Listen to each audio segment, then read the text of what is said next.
오늘은 고린도전서 15장 50절에서 58절 본문을 통해 항상 주의 일에 더욱 힘쓰는 자들이 되라는 제목의 말씀을 나눌 때 살아 생전뿐 아니라 죽어서도 후회하지 않는 믿음의 길을 걸어가시는 모든 성도님 되시길 주님의 이름으로 축복합니다.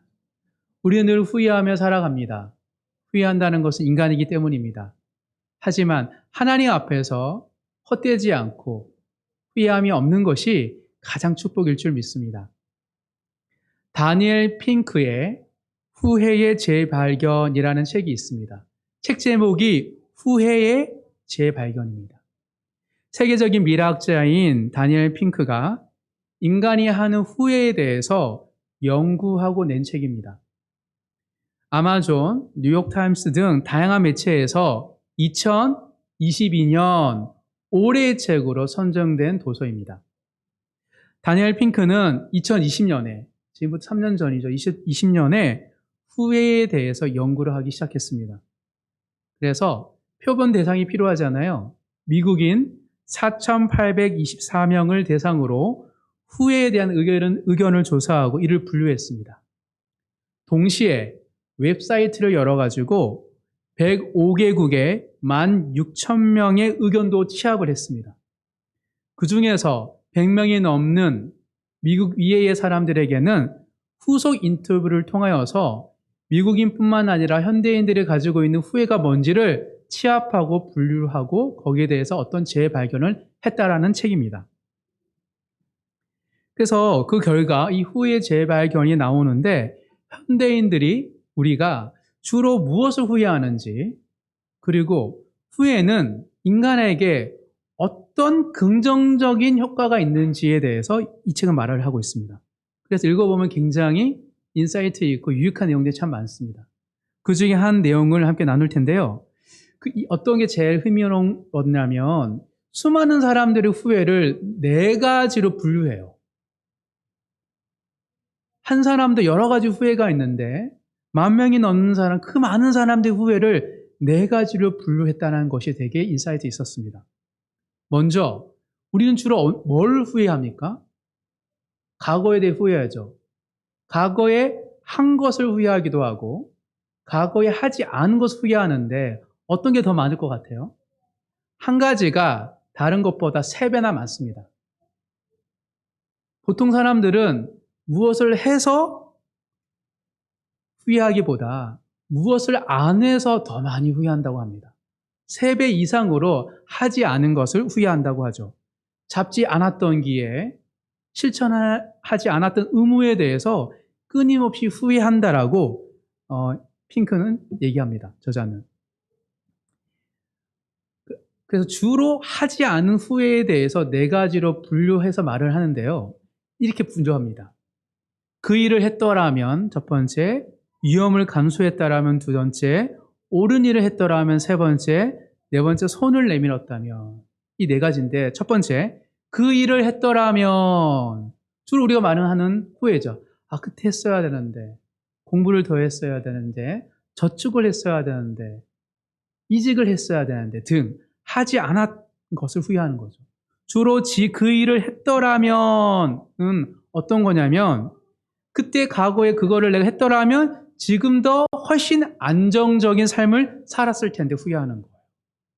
두 번째, 위험을 감수했더라면 그때 내가 빚내서라도 아니면 내가 좀 해외 공부를 위해서 유학을 갔더라면 등 위험을 감수하고 이직이든 정가든 그 어떤 것을 했더라면 이런 후회는 내가 그때 그것을 위험을 감수했더라면 더 성장했을 텐데 성장에 대한 후회입니다. 세 번째, 옳은 일을 했더라면 그건 뭔 말이냐면 끊임없이 양심의 가책이 있는 거예요. 그때 누구에게 어떤 상황에서 내 양심에 따라 움직이지 않아서 그것이 계속 내 마음에 남는 것. 즉 도덕적으로 더 나은 사람이 될 수 있었을 텐데 라는 도덕적인 생각입니다. 네 번째, 손을 내밀었다면 그건 뭐냐면 대인관계에 있어서 사랑하지 못한 것을 후회하는 거예요. 용서하지 못한 것, 죽기 전에 이별하기 전에 따뜻한 말, 그 말을 못했던 것이 후회된다는 거죠. 즉 수많은 사람들의 수많은 후회를 이 네 가지로 분류해요. 즉 안정과 성장과 선함과 사랑의 욕구 때문에 사람들은 후회한다는 거예요. 후회한다는 심층적 이유가 있을 거 아니에요. 즉, 왜 그런 후회를 하는지를 살펴봤더니 안정의 욕구, 성장의 욕구, 선함의 욕구, 사랑의 욕구가 우리에게 있기 때문이라는 것이죠. 즉, 뭔 말이냐면 후회는 부정적인 것이 아니라 인간에게 하는 것이라고 말을 하는 것입니다. 사랑하는 성도 여러분, 여러분들은 현재 요즘 주로 어떤 것을 후회하고 계십니까? 지금 생각나는 후회하는 생각들, 이번 한 주 동안 내가 아쉬웠고 후회했던 그런 것들이 있을 수 있을 겁니다. 이 네 가지 중에 하나예요. 안정에 대한, 또 성장에 대한, 혹은 선하진 삶에 대한, 아니면 사랑에 대한 내 안에 있는 그 욕구에 의해서 우리가 그것을 후회하고 있습니다. 그 일을 했더라면, 두려워도 시도했더라면, 양심에 따라 했더라면, 단절하고 손절하지 않았더라면, 이 안정과 성장과 선함과 사랑의 네 가지 욕구 중에 어떤 것이 여러분들의 하는 욕구인 것 같습니까? 무엇을 가장 여러분들이 결핍이 느끼신가요? 다니엘 핑크는 이 연구 프로젝트를 수행하면서 깨달았던 것이 있다고 합니다. 사람들에게 하는 후회, 가장 후회하는 것이 무엇인지를 알게 되면서 사람들이 가장 소중히 여기는 것이 무엇인지를 알게 되었대요. 우리가 후회하는 것이 우리가 소중히 여기는 것이기 때문이죠. 우리가 가장 후회하는 것이 가장 소중한 것이고 가장 후회하는 것이 가장 사랑하는 거예요. 사랑하는 성도 여러분, 여러분은 현재 무엇을 후회하고 무엇을 소중히 여기고 무엇을 사랑하고 계십니까? 한 사람이 인간으로 더불어 하나님의 자녀로서 그리스도인으로서 어떤 후회를 하고 계시죠? 그리스도인으로서 우리는 무엇을 후회하고 무엇을 소중히 여기며 무엇을 사랑해야 할까요? 세상 사람과 다른 우리 안의 욕구는 무엇일까요? 하나님 앞에서 부끄럽지 않는 모습으로 살아가는 모든 성도님 되시길 주님의 이름으로 축복합니다. 오늘 본문을 통해 헛된 인생이 되지 않는 비결에 대해서 함께 나눌 때 주님 앞에서 감사와 기쁨으로 살아가시는 후회함이 없고 헛된 인생이 되지 않는 모든 성도님 되시길 주님의 이름으로 축복합니다. 우리 58절을 한 번 더 읽도록 하겠습니다. 한 목소리 읽겠습니다. 그러므로 내 사랑하는 형제들아 견실하며 흔들리지 말고 항상 주의 일에 더욱 힘쓰는 자들이 되라. 이는 너희 수고가 주 안에서 헛되지 않은 줄 알미라. 이 58절은 고린도전서 15장의 마지막 절입니다. 부활절의 마지막 절이 58절이에요. 그리고 이 마지막 절이 어떻게 시작합니까? 그러므로 결론입니다. 즉 58절이 15장의 결론이고 15장에서 길게 부활에 대해서 논의한 사도 바울의 목적이고 의도입니다. 항상 주의 일에 더욱 힘쓰는 자들이 되라. 달리 말하면 고린도전서 1장부터 15장까지 많은 이야기를 했잖아요. 그것을 한 문장으로 한다면 사도 바울이 고린도 교회 성도들에게 하고 싶은 말이 뭐냐면 항상 주의 일에 더욱 힘쓰는 사람이 되라. 이게 한 문장으로 나눌 수 있습니다. 이 이야기를 하려고 지금까지 달려온 거예요. 이런저런 이슈가 있죠. 고린도 교회를 살펴봤잖아요. 내적인 문제, 스캔들, 외적인 유혹, 그 안에 일어나는 여러 가지 불편한 이야기들. 그럼에도 불구하고 항상 주의 일에 더욱 힘쓰는 자들이 되라는 그것이 사도 바울이 하고 싶은 말입니다. 사랑하는 성도 여러분, 항상 주의 일에 더욱 힘쓰는 자들이 되시기를 간절히 소망합니다. 여러분들이 한 주 동안 어떻게 살아오신 너무 잘 압니다. 피곤하고 지쳐있고 가정에서, 일터에서, 또 개인의 시간 속에서 부단히 노력하고 애쓴 거 너무 잘 알고 있습니다. 그럼에도 불구하고 항상 주의 일에 더욱 힘쓰는 자들이 되셔야 됩니다. 왜냐하면 그래야지 헛된 인생이 되지 않습니다. 아무리 우리가 수고하고 열심히 살아도 하나님이 우리에게 칭찬하지 않는고 하나님께서 우리에게 헛되다 얘기하면 무익하지 않습니까? 주여 주여 하고 선지자 노릇했는데 주님이 모르신다 하는 인생이 가장 불쌍한 인생이기 때문입니다. 이보다 억울한 일이 없습니다. 항상 하나님께서 가치 있게 여기는 일들에 집중하며 살아가는 모든 성도님 되시길 주님 이름으로 축복합니다. 사도 바울은 이야기합니다. 어떤 걸 가치 있게 여기느냐? 주의 일에 함께하는 것을 가장 가치 있는 인생이라고 말하고 있습니다. 그렇다면 주의 일은 무엇이죠? 주님의 일. 주님의 일에 대해서 한번 살펴보도록 하겠습니다. 마가복음 1장입니다.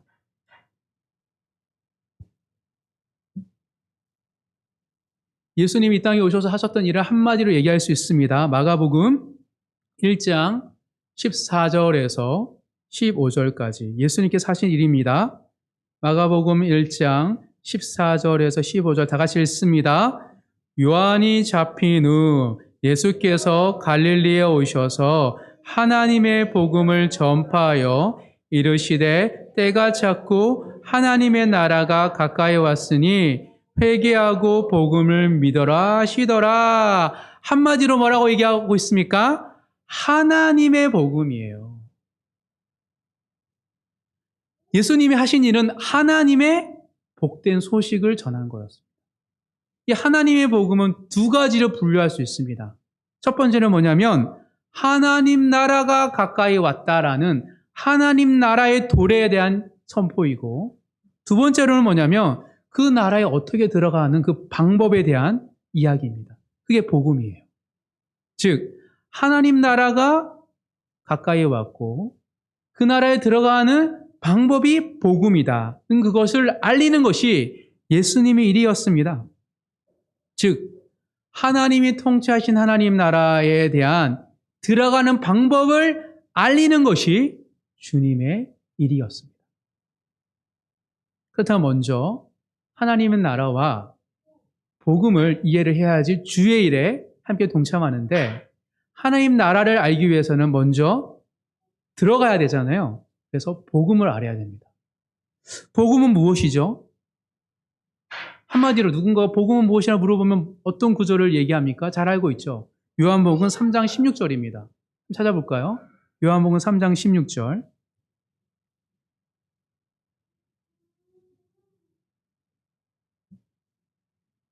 요한복음 3장 16절 다 같이 읽습니다.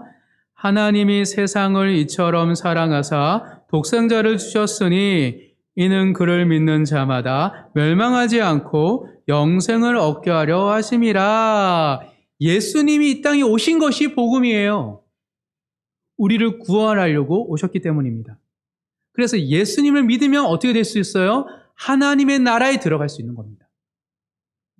즉 예수님이 이 땅에 오신 것이 하나님 나라가 가까이 도래한 것이고, 예수님이 이 땅에 오심으로 하나님 나라가 임하였고, 또 그 나라에 들어가는 문이 열린 거예요. 왜요? 예수님이 문이시기 때문입니다. 예수님이 유일한 하나님 나라에 들어가는 유일한 문이십니다. 따라서 주의 일을 하기 위해서는 예수님을 통하여 하나님 나라에 먼저 들어가야 돼요. 그래서 그 하나님의 나라가 어떤 것인지를 알아서 그 나라에 들어갈 수 있는 유일한 비결인 예수님을 전하는 것, 그것이 주님의 일에 동참하는 것입니다. 먼저 예수님을 믿어야 됩니다. 예전에도 우리는 처음으로 예수님을 나의 구주 나의 하나님 영접하였지만 여전히 우리가 하나님 나라의 풍성함을 누리기 위해서는 예수님이 필요한 것이죠. 그 예수님을 통하여서 이미 임하신 하나님 나라에 들어가 그 하나님 나라가 무엇인지를 알게 되는 것, 그것이 중요한 것입니다. 그 다음에 필요한 건 무엇이냐면 주의를 하려면 하나님 나라를 이야기하고 복음 예수님을 얘기해야 되는데 하나님 나라를 알아야 되죠. 물론 예수 믿어봐 너무 좋아. 도대체 뭐가 좋아? 교회 사람들이 좋아. 이렇게도 얘기할 수 있지만 내가 두렵고 힘들 때 주님 나에게 위로를 주셨어. 등 하나님 나라의 풍요로운 열매를 누리고 그것을 이야기하면서 복음을 전해야지 주의 일에 함께 동참할 수 있는 것입니다. 즉 하나님 나라를 알아야 돼요. 예수님을 알아야 되고 믿어야 되고 그리고 하나님 나라에 대해서 아는 것이 중요합니다. 믿음이 생기면 하나님 나라의 통치 안에 들어가는 것이기 때문입니다. 즉 주의 일에 힘쓴다는 것은 무엇이냐면 내가 경험하고 있는 그 하나님 나라를 고백하면서 예수님을 전하는 거예요. 이것이 주의 일에 힘쓰는 것입니다. 일상에서 하나님 나라를 누리며 복음 전도자의 삶에서 감당하시는 모든 성도님 되시길 주님의 이름으로 축복합니다.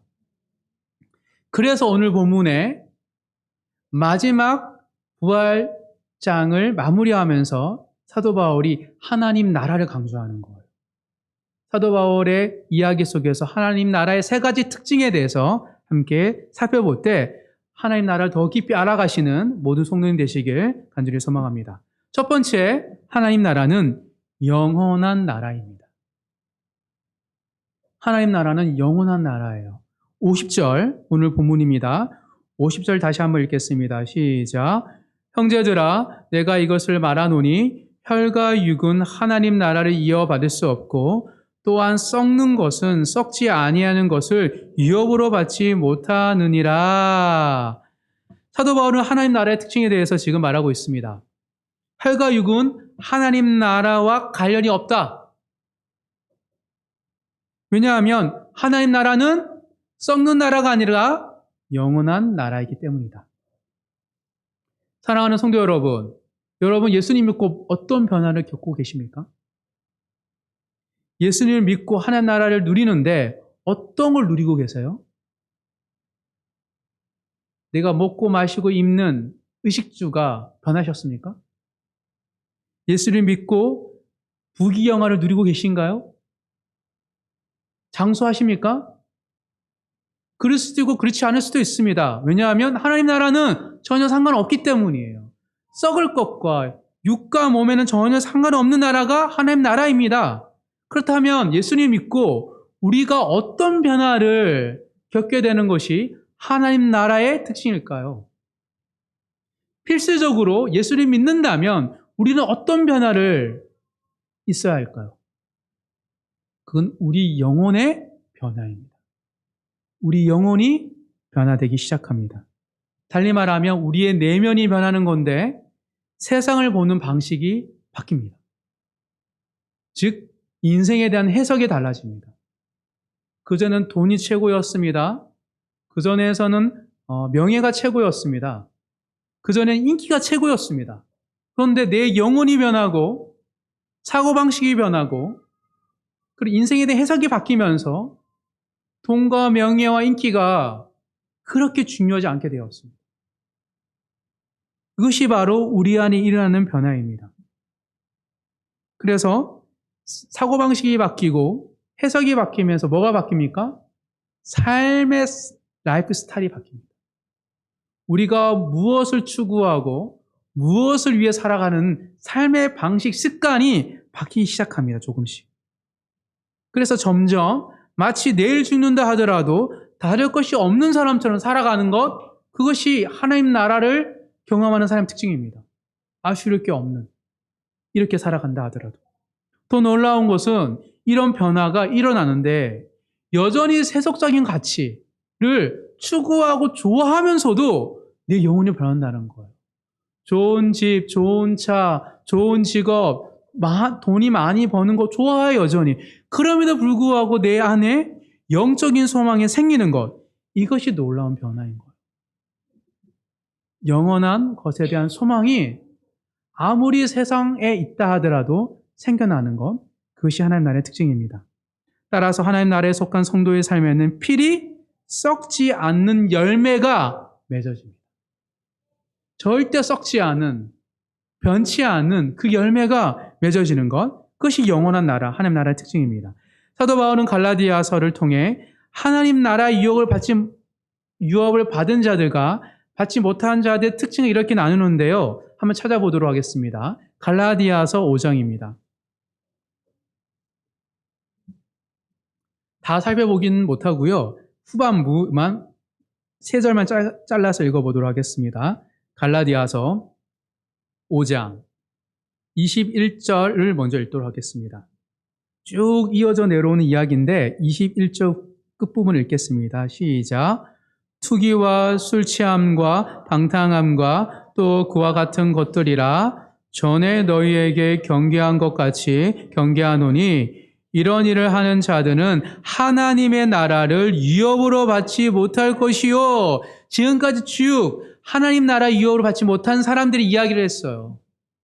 그리고 이제 하나님의 나라를 유업을 받은 자들, 영원한 나라에 들어간 자들은 어떤 썩지 않은 열매가 맺어지는지에 설명하고 있습니다. 22절, 23절 있습니다.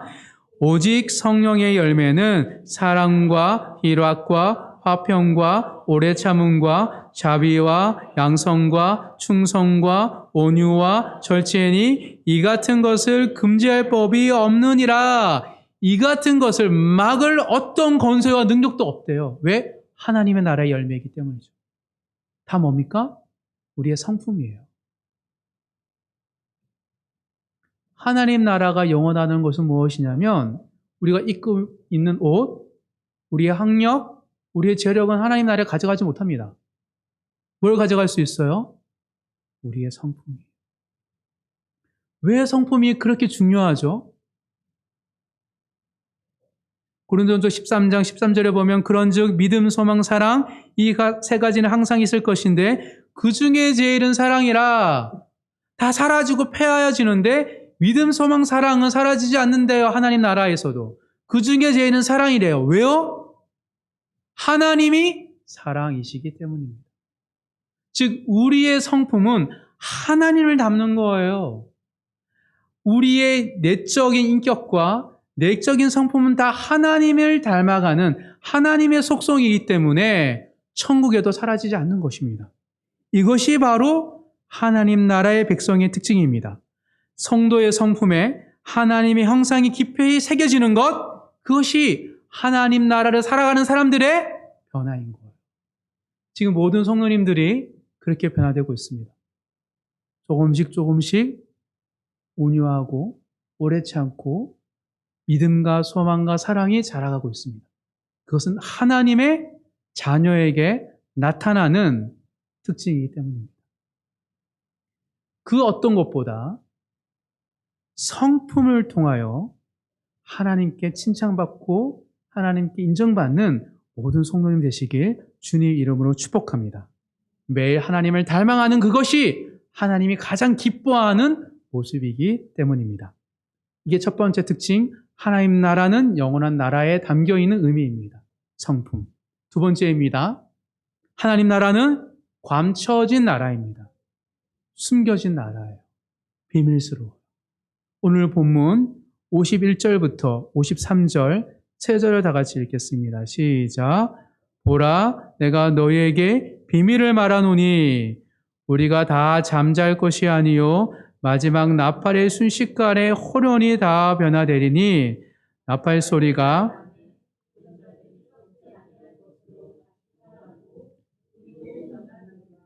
이 썩을 것이 반드시 썩지 아니할 것을 입겠고 이 죽을 것이 죽지 아니함을 입으리로다. 하나님 나라는 이미 이 땅에 임한 나라입니다. 예수님이 올 때부터 이미 하나님 나라에 임하였어요. 하지만 완성된 나라는 아닙니다. 주님이 다시 오실 때 완성되기 때문이죠. 그렇기에 하나님 나라는 이미 드러났지만 여전히 비밀스럽게 감춰진 나라예요. 뭐라고요? 하나님 나라는 이미 드러났지만 여전히 감춰진 나라라는 거예요.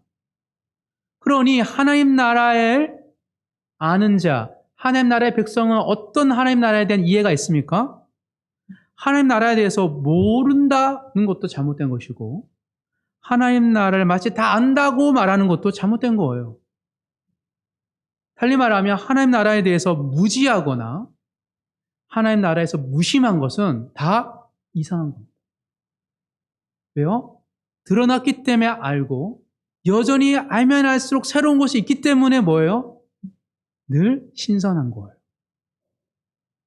마치 이것은 우리가 한번 해외여행 갔다 오면 어때요? 또 가고 싶죠. 세계 일주에 대한 열망과 비슷합니다. 이 지구의 풍경을 보더라도 너무 아름답잖아요. 오로라, 폭포수, 광대한 자연, 인간 이해를 넘는 이야기들, 그걸 볼 때마다 경이로워서 또 다음에 휴가 때 가고 싶다. 이게 정상입니다.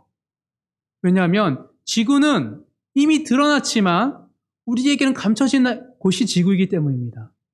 하물며 창조 세계도 그런데 하나님 나라는 어떨까요? 하나님 나라를 알면 할수록 너무 경이롭고 즐거우면서 동시에 더 알고 싶은 거예요. 미지의 세계이기 때문에. 즉 세계 일주를 하고 싶은 열망처럼 하나님 나라를 일주하고 싶은 열망이 없는 것, 그것은 이상한 거예요.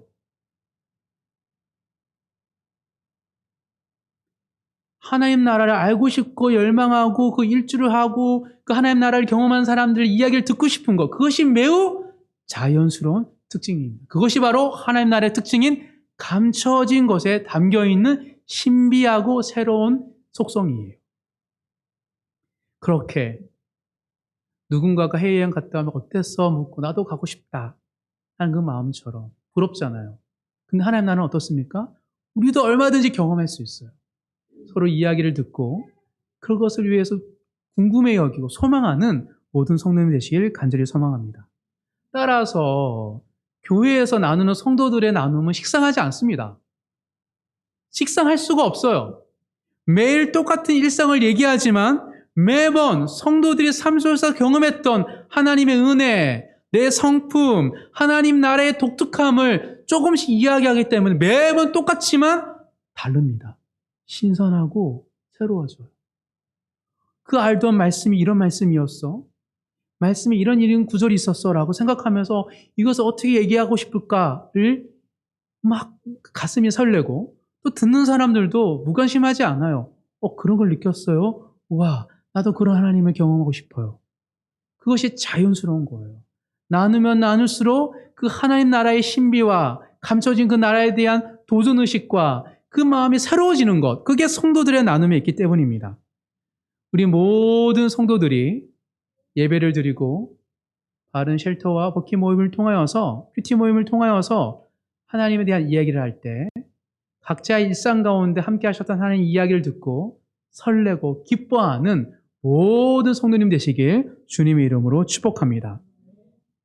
세 번째입니다. 하나님 나라는 승리의 나라입니다. 하나님 나라는 승리한 나라예요. 오늘 본문 54절부터 57절까지 4절 읽겠습니다. 이 썩을 것이 썩지 아니함을 잊고 사망을 삼키고 이기리라고 기록된 말씀이 이루어지리라. 사망아 너의 승리가 어디 있느냐? 사망아 내게 쏘는 것이 어디 있느냐? 사망이 쏘는 것은 죄요 죄의 권능은 율법이라. 우리 주 예수 그리스도를 말미암아 우리에게 승리를 주신 하나님께 감사하노니. 승리를 주시는 하나님께 감사하노니. 하나님 나라는 예수님의 부활로 인하여서 이미 승리한 나라입니다. 우리는 지금 매일 영적 싸움을 싸우죠. 치열하게. 그 싸움은 어떤 싸움입니까? 승리하기 위해 싸우는 싸움이 아니에요. 착각하시면 안 됩니다. 우리가 매일 싸우는 일상의 영적 싸움은 승리를 위한 전쟁이 아닙니다. 이미 전쟁은 승리했어요. 우리는 이미 승리한 전쟁에서 여전히 남아있는 그런 잔당과의 싸움입니다.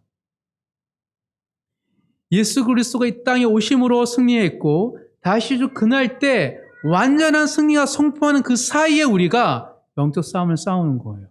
즉 영적 싸움을 질 수가 없습니다. 이미 승리한 싸움이기에. 예수 그리스도의 이름으로 모든 악한 권세와 사망이 무너졌기 때문입니다. 승리의 전쟁은 마지막 마침표가 찍히는 그날 우리는 부활하는 거예요. 즉 부활은 뭐냐면 우리 안에 승리의 승전보가 울리는 날이 우리의 부활의 날입니다. 따라서 하나님 나라는 패함이 없어요. 늘 승리하는 나라입니다. 어떻게 그런지 한번 살펴보죠 할게요. 이번 주 큐티 말씀이었죠. 스데반 집사의 순교 장면에 보면 하나님 나라가 왜 이미 승리한 나라이고 패함이 없는지를 여실히 보여주고 있습니다. 사도행전 7장을 찾아보도록 하겠습니다.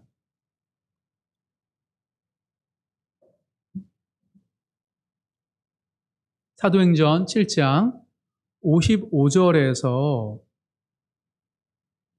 58절까지 4절을 먼저 읽어보도록 하겠습니다. 55절부터 58절까지 있습니다.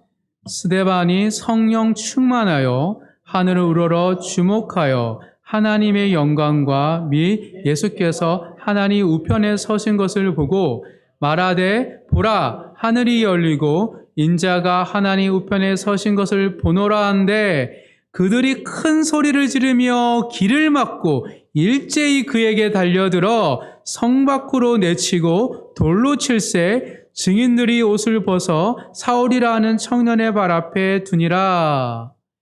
스데반 집사님의 지금 담대하게 공회 앞에서 복음을 전했는데 어떻게 됐습니까? 순교당했습니다. 이긴 거에 진 거예요. 우리 눈에 볼 때는 진 거죠. 왜요? 단 한 사람도 구원받지 못하고 죽었기에. 그리고 이 계기로 어떻게 됩니까? 예루살렘에 큰 박해가 오잖아요. 진 것처럼 보입니다. 그런데 아니죠. 이 계기로 진정한 하나님 나라가 폭발적으로 성장합니다. 59절, 60절 읽어보겠습니다. 시작. 그들이 돌로 스데반을 치니 스데반이 부르짖어 이르되 주 예수여 내 영혼을 받으시옵소서 하고 무릎을 꿇고 크게 불러 이르되 주여 이 죄를 그들에게 돌리지 마옵소서 이 말을 하고 자니라. 스데반의 죽어가는 장면 속에 보면 무릎 꿇고 하늘을 향하여 내 영광을 받아달라고 하나님께 기도하면서 돌을 막아 죽어가는 거예요. 이게 패한 사람의 모습입니까? 승리한 자의 모습입니까? 용서는 이긴 자의 특권입니다. 패한 사람은 용서를 할 수 없어요. 죽음과 사망을 이겼기에 스데반은 이 사람들을 위하여 용서를 구하고 있는 것이죠. 또 놀라운 것은 스데반이 죽어가는 모습이 누구와 비슷합니까? 예수님과 거의 동일해요. 십자가상에서 내 영광을 받아 주옵소서 이 죄를 용서해 달라고. 지금 스데반은 예수님처럼 돼서 예수님처럼 죽습니다. 즉 스데반은 죽음을 통하여 진정한 승리를 누리고 있는 거예요. 개인적으로 볼 때에도 승리한 겁니다. 더불어 이 계기를 통하여 순교 이후에 박해가 일어나고 그 박해로 인하여서 오히려 예루살렘을 넘어 유대 땅 가운데 사마리아 땅 가운데 땅끝까지 복음이 전하죠. 기가 막힌 하나님의 계획. 그 자리에 누가 있습니까? 사도 바울이 있어요. 사도 바울이 스데반을 죽이는 자에 서서 그걸 보고 있었던 거예요. 어찌 실패할 수 있겠습니까? 하나님 나라는 절대 실패가 없습니다. 지금 잠시 주춤하고 패하는 것처럼 보이지만 하나님의 때가 이르면 하나님 나라가 승리했음을 보게 되는 것이 하나님 나라의 특징이기 때문입니다. 매일 일상에서 승리를 경험하심으로 말미암아 하나님의 나라와 주 예수 그리스도의 복음을 기뻐하는 모든 성도님 되시길 간절히 소망합니다. 하나님은 패함이 없습니다. 패배주의인 것을 벗어버리고 늘 하나님 앞에 승리의 고백을 드리는 모든 성도님 되길 간절히 소망합니다. 정리하겠습니다. 하나님 나라는 영원한 나라이다. 하나님 나라는 감춰져 있지만 승리한 나라이다. 우리는 하나님 나라를 이해하고 영원한 나라는 성품을 빚어지고 감춰진 나라는 가슴은 설레이고 승리한 나라는 늘 하나님께 이루실 것들을 소망한다 마음을 품고 우리 일상을 살아갈 때 하나님 나라를 전할 뿐만 아니라 주 예수 그리스도의 복음을 전하는 주의 일에 동참하는 자가 될 수 있다고 했습니다. 이것이 바로 헛되지 않는 후회함이 없는 신앙인 것이죠. 그런데 근본적인 우리의 문제가 있습니다. 어떤 문제가 있죠? 우리가 그런 믿음으로 하나님 나라를 알고 복음을 전하려고 하는데 우리는 또 흔들리고 넘어진다는 거예요. 오늘 본문 58절 다시 한번 읽어보도록 하겠습니다. 15장 58절입니다. 다시 읽겠습니다. 그러므로 내 사랑하는 형제들아 견실하며 흔들지 말고, 여기까지 읽겠습니다. 견실하고 흔들지 말아야 되는데 우리는 어때요? 흔들려요. 고린도 교회 성도들처럼 우리는 세상의 풍조에 따라 쉽게 흔들리고 요동칩니다. 세상을 닮고 싶고, 세상에서 높은 자리에 서고 싶고, 세상에서 영향력 있는 사람들과 함께 교회를 자랑하고 싶고 하나님을 자랑하고 싶어요. 그러다 보니 점차 주님보다 복음보다 세상을 의지하게 되는 거죠. 이게 흔들리는 거예요. 우리는 항상 시험받는 존재이기에 순간적으로 흔들릴 수밖에 없습니다. 그래서 늘 우리는 신앙생활을 후회하게 되는 것이죠. 알면서도 주의 일에 더 힘쓰지 못할 때가 많습니다. 이 시간 하나님 임재함을 알면서도 마치 하나님이 안 계신 것처럼 여길 때가 많고, 매일마다 하나님께 큐티하고 기도하면서 하나님 나와 함께 하시는 믿음에도 불구하고 그렇게 기도하지 않고 큐티 안 할 때도 참 많이 있습니다. 후회하고 다짐해 놓고서도 매주마다 하나님 나라와 복음에 전혀 상관없이 살 때도 많이 있습니다. 그럼 우리는 어떻게 해야 할까요? 우리 여전히 우리에게는 그런 연약함이 있을 때 어떻게 해야 될까요? 성령 충만하지 못할 때, 믿음이 희미해질 때 우리는 어떻게 해야 될까요? 바로 그 연약한 순간에도 하나님 나라를 경험할 수 있는 기회라고 생각해야 됩니다. 무슨 말인지 한번 살펴보겠습니다. 한 이야기를 하겠습니다. 노벨상을 만든 알프레드 노벨의 이야기입니다.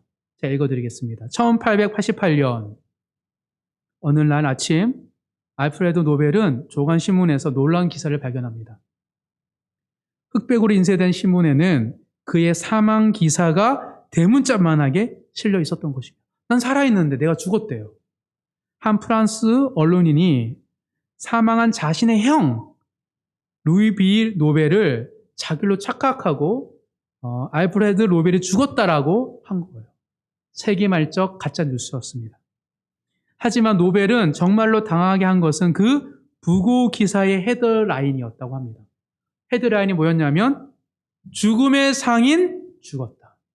뭐라고요? 죽음의 상인 죽었다. 스웨덴 출신으로 5개 국어를 구사하는 노벨은 기발한 화학자이자 뛰어난 발명가였습니다. 그의 발명품들은 폭발과 관련된 것들이어서 기폭장치, 내관, 그리고 가장 유명한 것은 1860년도에 특허를 받은 다이너마이트였습니다. 그는 전 세계에 다이너마이트 공장을 세웠고 그 덕분에 백만장자이자 유럽에서 가장 저명한 기업가가 되었습니다. 하지만 그 사망 기사 헤드라인의 기사 내용에는 그의 기술적인 청재성과 기업가적 열정에 대한 기사는 하나도 없었습니다. 그를 부끄러운 유산을 가진 오염된 영혼, 사람들에게 서로를 말살시키는 도구를 팔아 엄청나게 부자가 된 탐욕스럽고 부도덕한 사람으로만 묘사하기만 한 것입니다. 그래서 충격을 먹은 거예요. 8년이 지났습니다. 노벨이 사망했습니다. 그의 유언장에는 뜻밖의 내용이 담겨 있었습니다. 유산을 가족에게 물려주는 대신 전년도에 인류의 가장 큰 공헌을 한 사람들에게 주는 상, 즉 노벨상을 제정하는 데 쓰라고 유언한 것입니다. 전해지는 이야기에 따르면 이런 행동을 하게 된 계기는 잘못 나간 부고, 8년 전엔 잘못 나간 부고였다고 합니다. 노벨은 자신의 미래를 미리 보았고 후회를 한 거예요. 자신의 삶을 바꿀 수는 없잖아요. 후회를 하고 회의감과 깊은 생각에 빠졌습니다. 8년 동안. 그래서 그는 과거를 바꾸지 못하지만 미래를 바꾸기 위해 그가 번 돈과 앞으로 벌어들인 모든 돈을 노벨상을 만드는 선택을 한 것입니다. 노벨의 이야기가 주는 교훈은 무엇입니까? 사랑하는 성도 여러분, 자신에 대한 세상의 형판을 바꾸었다는 거예요. 과거는 바꿀 수 없지만 그가 미래를 바꾸었던 것. 그것이 노벨이 가지고 있는 것입니다. 죽음의 상의로 죽고 싶지 않았던 거예요. 그는 노벨상을 제정함으로 말미암아 인류 발전의 후원자로 남게 되었습니다. 마찬가지입니다. 우리도 하나님 앞에서 하나님께 칭찬받는 헛된 인생이 아니라라고 얘기를 들을 수 있습니다. 과거를 바꾸는 것이 아니라 하나님 앞에 섰을 때 우리 미래를 바꿀 수 있는 그 선택이 있는 거예요. 우리가 성령 충만하여서 항상 주의 일에 참여할 때는 당연히 그럴 수 있고, 우리가 연약할 때에도 그럴 수 있습니다. 어떻게 우리가 연약할 때 그럴 수 있죠? 주님께 간절히 요청하면 됩니다. 하나님, 아는데 못하겠어요. 하나님이 뭘 원하시는 아님에도 불구하고 내 안에 그런 믿음이 없습니다. 그때 어떤 말을 할까요? 고린도후서 12장 10절에 사도 바울이 이런 고백을 합니다. 그러므로 내가 그리스도를 위하여 약한 것들과 능력과 궁핍과 박해와 공고를 기뻐하노니, 사도 바울이 약한 것을 기뻐하는데요. 왜냐하면 이는 내가 약한 그때의 강함이라. 사도 바울은 알았습니다. 연약하고 나약하고 넘어질 때가 오히려 기회임을. 어떤 기회요? 주의 일을 경험하고 누릴 수 있는 기회임을. 약하도 기회이고 강해도 기회입니다. 우리가 약하고 힘들기에 하나님 나라와 복음의 능력을 경험할 수 있습니다. 또한 성령 충만하기에 주의 일을 더욱 힘쓸 수 있는 것입니다. 약할 때나 강할 때나 언제 어디서나 항상 주의 일에 힘쓸 수 있는 것, 그것이 우리에게 주신 하나님의 기회이기 때문입니다. 그러니 사랑하는 성도 여러분, 절대 포기하지 마시기 바랍니다. 그리고 후회하는 그 순간 직면하셔야 돼요. 나의 모습에. 그리고 후회했던 나를 고백을 하셔야 돼요. 고백할 때 우리 안에 소망이 없고 내가 무력하고 내 죄인인 것 같아요. 그때 어떻습니까? 주님, 저는 이런 존재입니다. 저를 불쌍히 여겨 주옵소서. 여전히 예수님이 필요합니다. 예수님 나의 마음 가운데 오셔서 나를 회복시켜 주시고 믿음을 더해 달라고. 그 순간 하나님께서 우리를 위로해 주시고 격려해 주시는 그 경험이 하나님 나라를 경험하는 경험이기 때문입니다. 항상 주님의 이름을 위하여 하나님 나라의 영광을 위해 살아가시는 모든 성도님 되시길 간절히 소망합니다. 항상 주의 일을 더욱 힘쓰며 가장 바르고 아름답게 살아가시는 모든 성도님 되시길 주님의 이름으로 축복합니다.